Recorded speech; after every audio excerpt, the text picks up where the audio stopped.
আল্লাহ বলেন, খবরদার, ফু দিয়ে ইসলামের বাতি তোরা নিভাতে পারবি না। ইউরিদুনা লিইউতফিউ নূরাল্লাহি বিআফওয়াহিহিম ওয়াল্লাহু মুতিম্মু নূরিহি ওয়ালাউ কারিহাল কাফিরুন। ইসলাম বিরোধীরা চায় মুখের ফুৎকারে ইসলামের বাতিকে নিভিয়ে দিতে। আল্লাহ বলে, খবরদার, ষড়যন্ত্র করে লাভ নাই, ইসলামের বিজয় আমি নিশ্চিত করে দেব। স্যামুয়েল হ্যান্টিংটন একটা বই লিখেছে, দ্য ক্লাশেস অফ সিভিলাইজেশন। ওই বইতে তিনি বলেছেন, এই যে সভ্যতার সংঘাত, এত সভ্যতা, চায়না সভ্যতা, আর্য সভ্যতা, বৈদিক সভ্যতা, সিন্ধু সভ্যতা, মহেঞ্জোদারো সভ্যতা, ইরাকীয় সভ্যতা, মিশরীয় সভ্যতা, একটার পর একটা সভ্যতা পৃথিবীতে এসেছে, একটার পর একটা সুপার পাওয়ার। এখন সুপার পাওয়ার হচ্ছে ইউনাইটেড স্টেটস অফ আমেরিকা, ধারণা করা হচ্ছে এরপরে চায়না হবে সুপার পাওয়ার, আবার অনেকে বলছে এরপরে ইন্ডিয়া হবে সুপার পাওয়ার। এভাবে একটার পর একটা সুপার পাওয়ার যাওয়ার পরে সর্বশেষ যে সুপার পাওয়ারটা পৃথিবীর বুকে মাথা উঁচু করে দাঁড়িয়ে থাকবে, সেটার নাম হচ্ছে ইসলাম। সেটার নাম কি? তার নমুনা গোটা বিশ্বব্যাপী আছে না নাই? ইসলামকে যত দমাইতে চায়, এটা আরো উপরের দিকে ওঠে। সুবহানাল্লাহ কইবেন না? ইসলামের বৈশিষ্ট্য হচ্ছে চারা বীজের মতো। চারা বীজ তো আপনারা চিনবেন, নিমসারের মানুষ। বীজ, ইসলাম হচ্ছে বীজের মতো। ইসলামের শত্রুরা ইসলামকে মাটিতে গেড়ে দিতে চায়, কিন্তু ইসলাম হচ্ছে বীজের মতো, চারা বীজ। চারা বীজ মাটিতে গেড়ে দিলে কি হয়?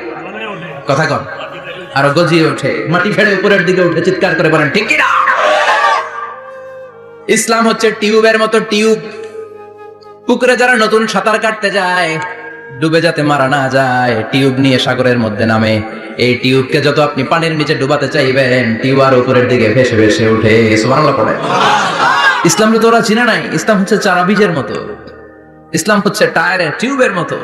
এটার যতই নিচের দিকে নামাইতে যায়, এটার বৈশিষ্ট্য হচ্ছে এটা ধাক্কা মারলে এটার উপরের দিকে ওঠে। সুবহানাল্লাহ কইবেন না?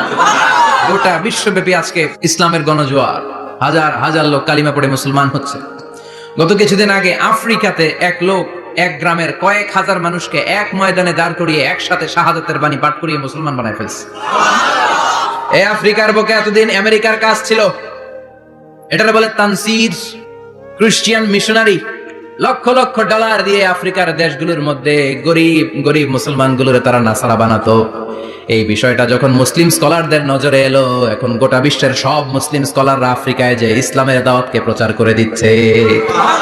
গ্রামকে গ্রাম খ্রিস্টান সম্প্রদায় লা ইলাহা ইল্লাল্লাহ মুহাম্মাদুর রাসূলুল্লাহ।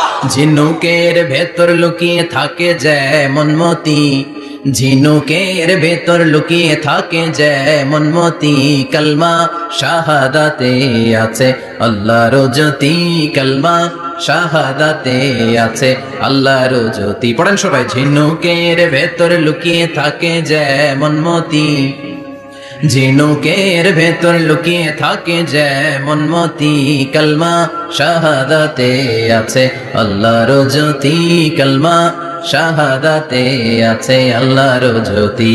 ঠিক কিনা? এই জ্যোতি যদি একবার কারো হৃদয়ের মধ্যে স্থান করে নেয়, এই নুরানি আলোর ছোটা যদি কারো হৃদয়ের মধ্যে জায়গা দখল করে নেয়, পৃথিবীর কোনো মতাদর্শ তার অন্তরের মধ্যে আর থাকতে পারে না। গ্রামকে গ্রাম আফ্রিকাতে এখন কালিমা পড়ে পড়ে মানুষ মুসলমান হয়ে যাচ্ছে। সুবহানাল্লাহ। একদিন আমেরিকার হোয়াইট হাউসের উপরেও কালিমার লা ইলাহা ইল্লাল্লাহ পতাকা পতপত করে উড়বে। চিল্লায় বলেন, ঠিক কিনা? এজন্য আমরা বলি, ওয়াবিল ইসলামি দীনা, ইসলামকে ধর্ম হিসেবে পেয়ে আমরা খুশি না বেজার? ইউরোপ, আমেরিকাতে মসজিদের সংখ্যা বাড়ছে, দাওয়াতি কাজের সংখ্যা বাড়ছে। এমনকি হার্ভার্ড ইউনিভার্সিটিতে, অক্সফোর্ডে, ক্যামব্রিজের ভেতরে, MIT, Massachusetts institute of technology, সায়েন্সে যারা পড়ে, এদের স্বপ্ন এমআইটির ভিতরে ইসলাম ঢুকে গেছে। এজন্য ইসলামের আলোকে কেউ নিভিয়ে দিতে পারবে? ইসলামের গতিকে কেউ থামিয়ে দিতে পারবে? এটা অসম্ভব। এজন্য ইসলামের বিজয় সুনিশ্চিত। আমরা যারা লেগে থাকতে পারবো, আমাদের কপালকে উজালা করে দিবে কে? আর বিরোধিতা যারা করবো, তাদের সব শেষ, দুনিয়াও শেষ, আখিরাতও আমও শেষ, সালাও। এজন্য আমরা বলি, রাদিতু বিল্লাহি রাব্বা, আল্লাহ তোমার রব হিসেবে পেয়ে আমরা বড্ড খুশি। ওয়াবিল ইসলামি দীনা, ইসলামকে ধর্ম হিসেবে পেয়ে আমরা খুশি। ওয়াবি মুহাম্মাদিন রাসূলা, বিশ্ব নবীকে রাসূল হিসেবে পেয়েও আমরা খুশি না বেজার? এমন রাসূল, গোটা বিশ্বের শ্রেষ্ঠতম রাসূল, শ্রেষ্ঠতম ব্যক্তিত্ব, যার কাছ থেকে পজিটিভ কোনো জিনিস ছাড়া নেগেটিভ কোনো জিনিস প্রকাশিত হয় নাই। সব ইতিবাচক, always come back positive, not go back negative. সব সময় পজিটিভ বলতেন, পজিটিভ ভাবতেন, পজিটিভ কাজ করতেন, কোন নেগেটিভ নেতিবাচক কোনো কিছু বিশ্বনবীর জীবনে খুঁজে পাওয়া যায়? চিল্লায় বলেন, খুঁজে পাওয়া যায়? As a father, as a husband, as a commander, as a lawyer, as a reformer of the society, Muhammad is the superman of the world. গোটা বিশ্ব এখন তাকে সুপারম্যান ভাবতেছে, বস অফ দ্য অল বসেস। পৃথিবীতে যত বস এসেছে সব বসের সবচেয়ে বড় বস হচ্ছে বিশ্বনবী মুহাম্মদ সাল্লাল্লাহু আলাইহি ওয়াসাল্লাম। এজন্য আমরা বলি নবী মুহাম্মাদিন রাসূলা। আল্লাহকে রব হিসেবে পেয়ে আমরা যেমন খুশি, ইসলামকে ধর্ম হিসেবে পেয়ে তেমন খুশি, বিশ্ব নবীকেও রাসূল হিসেবে পেয়ে খুশি না বেজা? কথা কর। এই বিশ্ব নবীর ভালোবাসা যদি অন্তরে না থাকে জান্নাতে ঢোকা যাবে নাকি? আল্লাহর ভালোবাসা, বিশ্ব নবীর ভালোবাসা অন্তরে থাকার দরকার আছে না নাই? আল্লাহকে যে পাইতে চায় হযরত কে ভালোবেসে, আরশ কুরসি লৌহ কালাম না চাইতে পেয়েছে সে।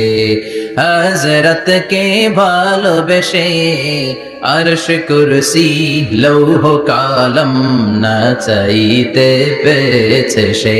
চিল্লায় বলেন ঠিক কিনা?